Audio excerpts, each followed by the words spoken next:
Le Conseil africain et malgache pour l'enseignement supérieur, CAM, jadis reconnu pour sa rigueur et son sérieux, se retrouve une fois de plus au cœur d'une controverse qui ébranle ses fondations. Cette nouvelle crise s'inscrit dans une série de scandales qui ont entaché la réputation de l'institution ces dernières années. Une récente révélation du professeur Isaac Yankoban Ndiaye met en lumière des défaillances majeures dans l'évaluation des dossiers des enseignants-chercheurs du supérieur souhaitant progresser dans leur carrière. Les réformes récemment introduites par le CAM, telles que des réunions de CTS en ligne et de nouvelles grilles d'évaluation, semble avoir exacerbé les dysfonctionnements plutôt que de les résoudre.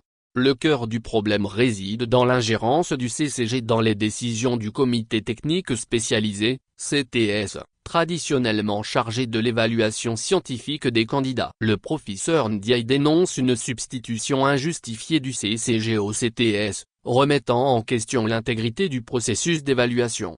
Le dernier épisode en date voit le CCG intervenir après les délibérations du CTS, rejetant plusieurs dossiers faute de pertinence scientifique. Le CCG a fait reprendre les délibérations, insistant pour inscrire certains candidats ajournés, contournant ainsi l'autorité du CTS. En conséquence, 3 membres du CTS ont démissionné, estimant que leur rôle n'avait plus de sens dans cette nouvelle configuration, informe-t-on.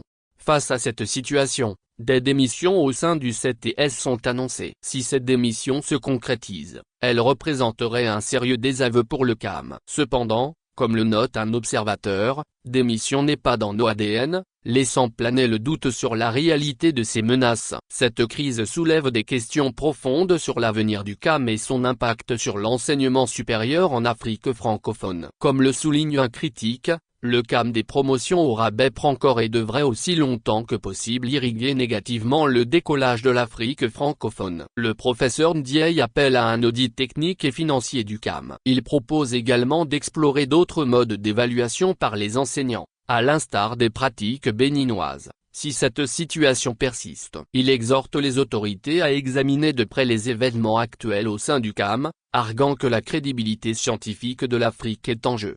Il faut noter qu'il y a quelques années, c'était un comité d'éthique et de déontologie instrumentalisé par l'ex-secrétaire général Ambachi contre ceux qui voulaient encore donner du sens au CAM. Autrement dit, la crise n'est nouvelle et semble profonde et le CAM est à la croisée de véritables choix et non des réformettes qui ne produisent toujours pas les vraies ruptures.